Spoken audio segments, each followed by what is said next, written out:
کہا جاتا ہے کہ قبر کا حال مردہ جانتا ہے یا صرف خدا، لیکن سسکا کو اس قبر کا حال جاننے کی ایسی ضد پڑ گئی جس کے بعد وہ بالکل بھی زندہ نہ رہ سکی۔ سسکا اور عادل دو بہن بھائی اپنے ماں باپ کے ساتھ ایک بیکری چلا رہے ہوتے ہیں، اور وہ دن ان کی زندگی کا برا دن ہوتا ہے جب ایک سوسائڈ بمبر ان کے بیکری میں آتا ہے اور اس کے بعد ان کی بیکری کے باہر ہی خود کو مار لیتا ہے۔ وہ دونوں اکیلے رہ جاتے ہیں اور پولیس کو سارا بیان دیتے ہیں۔ اس کے بعد اس کے انکل ان کی بیکری سیل کر کے اس پہ قبضہ کر لیتے ہیں اور یہ دونوں بچے آرفنیج میں شفٹ ہو جاتے ہیں، وہاں جہاں صرف لڑکے الگ اور لڑکیاں الگ ہوتی ہیں۔ وہ اپنے بھائی سے بہت اداس ہو جاتی ہے۔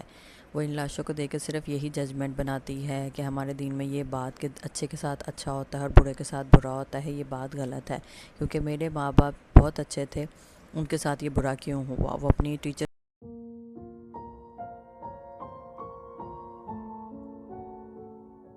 وہ کتنی دفعہ وہاں سے بھاگنے کی کوشش کرتی ہے لیکن نہیں بھاگ پاتی۔ ایک بار وہ اپنی ٹیچرز کی باتیں سنتی ہے کہ آرفنیج کا مالک بالکل اچھا آدمی نہیں ہے اور وہ لڑکوں کے ساتھ غلط کام کرتا ہے، اور اس کا اگلا شکار اس کا بھائی عادل ہے، جس کی وجہ سے وہ عادل کو لے کر وہاں سے بھاگنے کی کوشش کرتی ہے،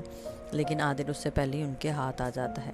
پھر بھی وہ بہت مشکل سے اپنی ٹیچر کی ہیلپ سے عادل کو بچاتی ہے اور اسی گفا کی طرف یہ دوبارہ ٹنل چلے اس جاتے بات کے ہیں۔ لیے مشہور ہوتی ہے کہ اس کی یہاں وجہ پر سے بھوتوں کا سایہ ہے، لیکن سسکا اس بات کو اگنور کرتے ہوئے یہیں سے جانے کا راستہ تلاش کرنا چاہتی ہے، لیکن وہاں پر اس کے ساتھ یہی ہوتا ہے۔ وہاں پر اسے پچھلی بار بھی اسماعیل نامی بچے کا بھوت نظر آتا ہے جو کہ اسے آوازیں دیتا ہے کہ ہیلپ می، میری مدد کرو، اور اب بھی یہی ہوتا ہے۔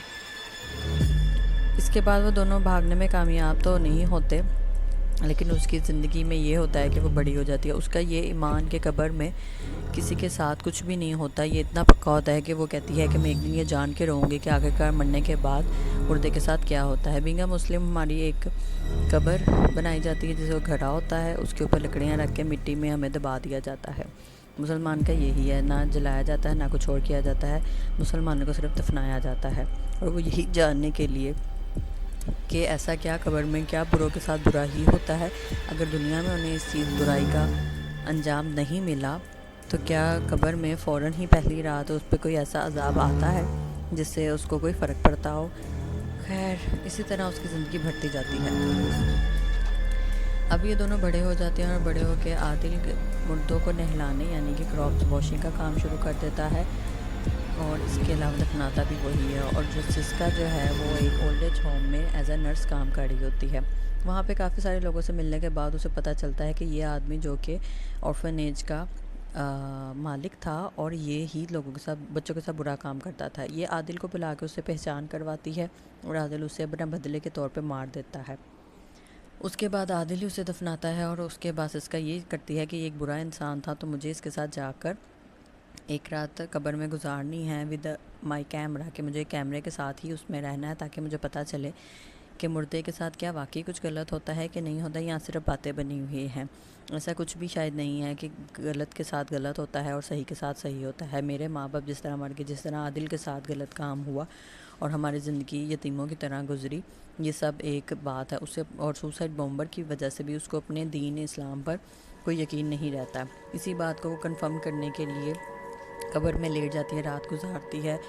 اور رات کو کیمرے میں کچھ بھی ریکارڈ نہیں ہوتا۔ پھر صبح دن ہوتا ہے اور وہ دن میں دیکھتی ہے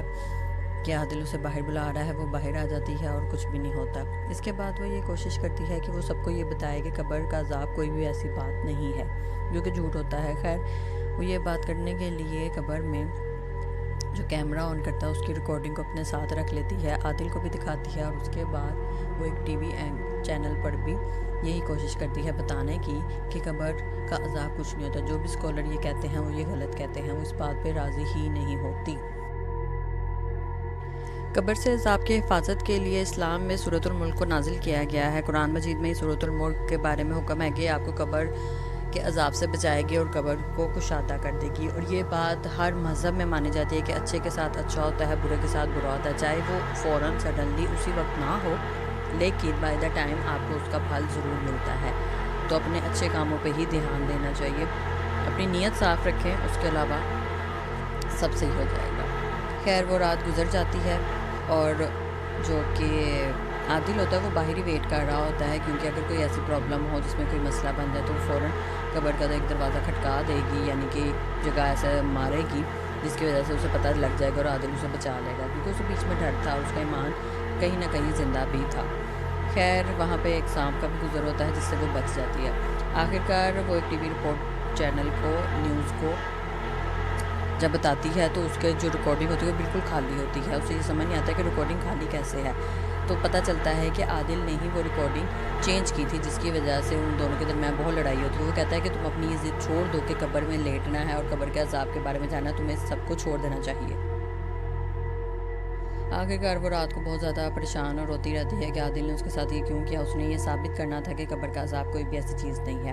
خیر وہ اپنے ماں باپ کو بھی مس کرتی ہے، ان کو بھی یاد کرتی ہے اور روتی رہتی ہے، لیکن اس رات کے بعد یہ ہوتا ہے کہ اس کو اسی بوڑھے آدمی کی آوازیں آنے لگ جاتی ہیں، وہ اس کو بلا رہا ہوتا ہے۔ وہ پریشان ہو جاتی ہے اور اٹھ کے اس کے کمرے میں جانے کی کوشش کرتی ہے اور ڈھونڈنے کی کوشش کرتی ہے کہ ایسا کیسا الوجن ہے یہ، کیونکہ اس کو ان باتوں پہ یقین نہیں ہوتا کہ بھوت پریت بھی کوئی چیز ہوتے ہیں، جبکہ وہ 2-3 بار دیکھ بھی چکی ہے، لیکن وہ کہتی ہے یہ صرف میری آنکھوں کا دھوکا ہے۔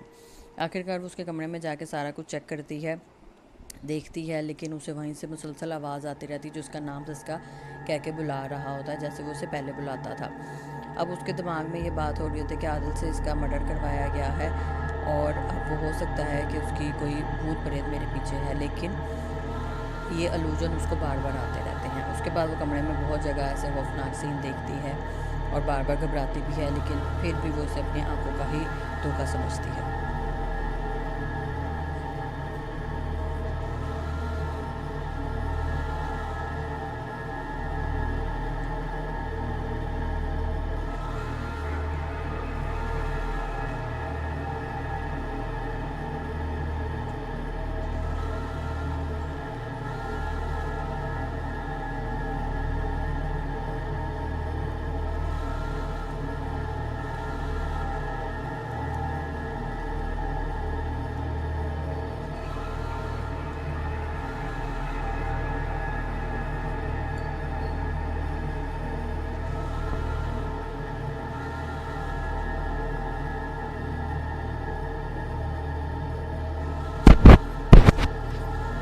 اس ساری چیکنگ کے دوران وہ یہ چیک کرتی ہے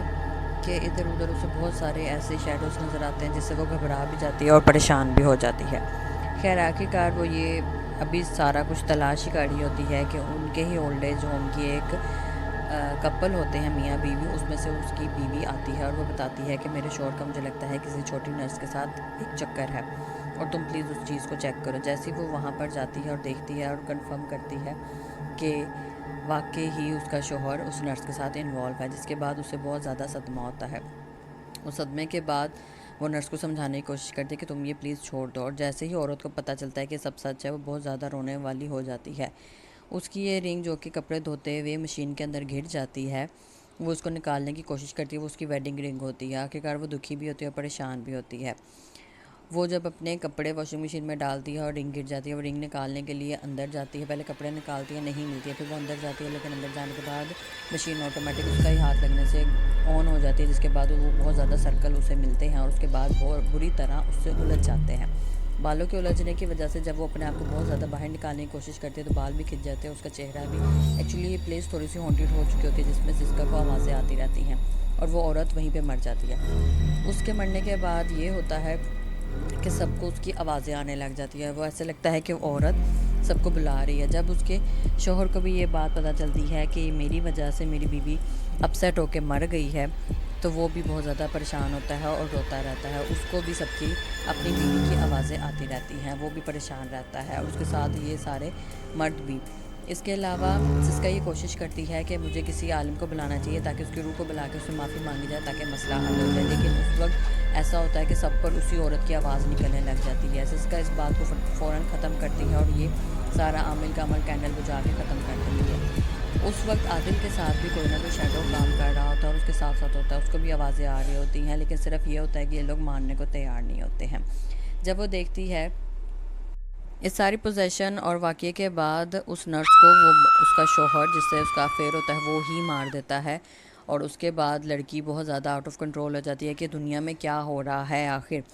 وہ یہی غصے میں دوبارہ اسی قبر کے پاس جاتی ہے جہاں پہ اس نے بوڑھے کو دفنایا ہوتا ہے کہ میں دیکھوں کہ اب کیا ہو رہا ہے بوڑھے کے ساتھ۔ اس کی وہ ضد ابھی تک ہوتی ہے کہ قبر میں آخرکار ہوتا کیا ہے۔ جیسے وہ اس میں جاتے ہیں تو وہ جا کے وہاں پر دیکھتی ہے کہ قبر تو ہے ہی، قبر میں وہ مردہ ہے ہی نہیں، اور وہ اکیلی وہاں پہ موجود ہے۔ جیسے وہ اندر جا کے پورا ٹارچ کے ساتھ چیک کرنے کی کوشش کرتی ہے تو وہ خود ہی اندر گر جاتی ہے اور اس کے اوپر لکڑیاں، مٹی سب کچھ گر جاتا ہے۔ جیسے وہ اندر جاتی ہے تو اندر ایک طرح سے ٹنل بنی ہوتی ہے، اور یہ ٹنل وہی ہوتی ہے جہاں پہ وہ بچپن میں اپنے بھائی عادل کے ساتھ بھاگنے کی کوشش کرتی تھی، اور وہ اس وقت بھی ہانٹیڈ تھی اور اب بھی ہانٹیڈ ہے۔ جیسے وہ وہاں پہ راستہ تلاش کرنے کے لیے جاتی ہے کہ میں باہر نکلوں، تو وہ دیکھتی ہے کہ عادل اندر موجود ہے اور وہ ایک لاش کو نہلا رہا ہے یا غسل دے رہا ہے۔ وہ اس کو دیکھ کے عادل کو آوازیں دیتی ہے اور عادل اسے کہتا ہے کہ تم نے مجھ سے کیا کروا دیا، تم نے میرے ساتھ کیا کر دیا، جس کی وجہ سے سسکا کہتی ہے کہ میں نے تمہارے بھلے کے لیے کیا تھا، لیکن عادل اس سے بہت زیادہ ہانٹیڈ ہو کے چیختا ہے، جو کہ ایک بھوت کی طرح سے ہوتا ہے، جس کی وجہ سے سسکا بھاگنے لگ جاتی ہے۔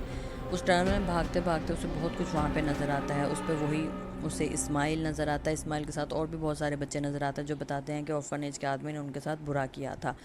اور وہاں پہ اسے بھوت بھی نظر آتے ہیں، جس کی وجہ سے وہ بھاگتے بھاگتے بہت زیادہ تھک جاتی ہے۔ آخرکار اسے اپنے گھر کی پرانی بیکری یاد آتی ہے، نظر آتی ہے۔ جب وہ ٹارچ سے سارا کچھ لے کر بھاگ رہی ہوتی ہے، ایک دم وہ ایک کھائی میں گر جاتی ہے، اور گرنے کے بعد وہ اسی قبر میں لیٹی ہوتی ہے، اسی بوڑھے آدمی کے ساتھ جس کے ساتھ وہ کیمرہ لے کے پہلے لیٹی تھی۔ اور تب اسے پتہ چلتا ہے کہ یہ سارا تو خواب تھا اور میں باہر کبھی نکلی ہی نہیں ہوں، اور مجھے کیمرے میں ابھی دیکھنا ہے کہ اس کے ساتھ کیا ہوگا۔ اور آخرکار یہ والا سین بہت زیادہ کریپی ہے، جسے آپ اکیلے نہیں دے سکتے۔ اس میں اس کے ساتھ ایک الوژن بنایا گیا ہے کہ قبر میں اگر عذاب آئے گا یا برے آدمی کے ساتھ جو برا عذاب ہوگا یا برا حال ہوگا وہ اس طرح سے ہو سکتا ہے، جس کے بعد ایک سانپ اندر آتا ہے جو اس کے اوپر سے گزر کے بوڑھے آدمی کی لاش میں چلا جاتا ہے، اور وہ اس کے اندر سے ایسی چیخوں پکار کی آوازیں آتی ہیں کہ وہ بوڑھا بہت زیادہ تکلیف میں ہے، جس کے بعد اس کا بہت زیادہ ڈر جاتی ہے اور رونے لگ جاتی ہے، نہ وہ آواز نکال پاتی ہے نہ کچھ اور۔ پھر اس بوڑھے کے جب آوازیں بہت زیادہ نکلتی ہیں تو پھر اس کے بعد اس کے ساتھ اس کے علاوہ بھی بہت زیادہ اٹیکس ہوتے ہیں۔ اس کے منہ پر لوہے کے روڈ سے مارا جاتا ہے، بار بار مارا جاتا ہے، اور جب اسے مارا جاتا ہے تو اسے دوبارہ زندہ کیا جاتا ہے، پھر اسے مارا جاتا ہے، پھر زندہ کیا جاتا ہے، اور یہ اس کے ساتھ تقریباً بہت ان گنت بار ہوتا ہے کہ مارا جاتا ہے اور زندہ کیا جاتا ہے۔ سسکا کے اوپر اس کے خون کے چھینٹے گر رہے ہوتے ہیں، وہ بہت روتی ہے اور استغفر اللہ کا ورد کرتی ہے، وہ بار بار استغفر اللہ کہتی ہے اور اپنی غلطی پر پچھتاتی ہے کہ میں نے اپنے دین پر، اپنے ریلیجن پر کیوں اس طرح برا سمجھا، یہ سب سچ ہے، جو برا کرتا ہے اس کے ساتھ برا ہی ہوتا ہے۔ وہ بہت روتی ہے، بہت استغفر اللہ کرتی ہے، لیکن ابھی اسے پورا یہ عذاب دیکھنا پڑتا ہے۔ اس آدمی کو کبھی لوہے کے روڈ سے مارا جاتا ہے، کبھی اس کو ایک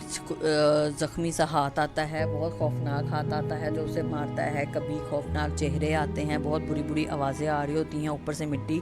گر رہی ہوتی ہے، وہ بہت زیادہ روتی ہے۔